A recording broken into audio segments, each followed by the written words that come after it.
otherworldly creatures. And in the 1950s, these monsters seemed to come out of the woodwork.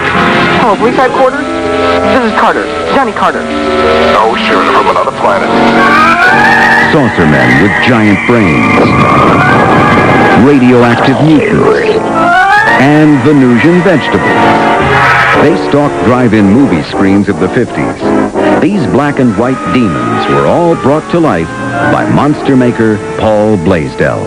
Paul was really great at creating, like, monsters and creatures and stuff on account of his imagination. He could create stuff out of nothing. There's never been another creature that's even come close to looking like that.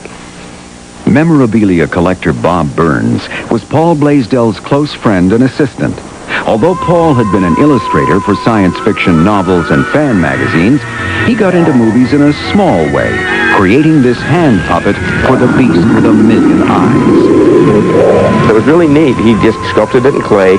He just painted rubber over the top of it, different thicknesses till he got it thick enough, slid it up the back, and made the puppet out of that. And then stuffed the arms with cotton, and he was actually in the scene working the puppet and making it move.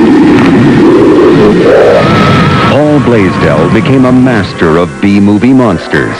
He labored with minuscule budgets and unbelievably tight schedules. In the 50s, the normal shooting schedule was 7 days. That's it.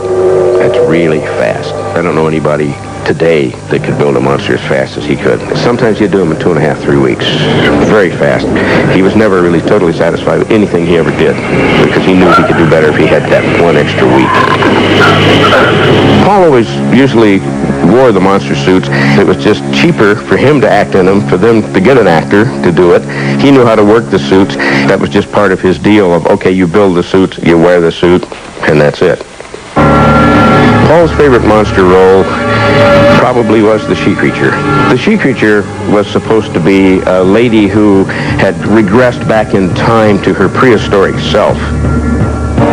In 1956, Blaisdell designed his most bizarre creature, for it conquered the world. The most terrifying monster the mind of man can conceive. The monster was built to stay in a cave. Always supposed to be in a cave. The eyes glowed, and you saw these big teeth, and you really couldn't get a real good look at it. And we were at a sneak preview to see it. And everybody was screaming and yelling and having a great time till at the very end it came out into the sunlight out of the cave and then started getting belly laughs because it did look kind of silly in just bright light. And Paul was very upset about that. He never really got over that. In the early 1960s, Paul's discouragement with the constraints of B-movie making led him to turn his back on Hollywood. When he died of cancer in 1983 at the age of 56, his death went largely unnoticed. 2, 1. From beyond space, it came. An unbelievable terror, so horrible no man who saw it lived to tell another.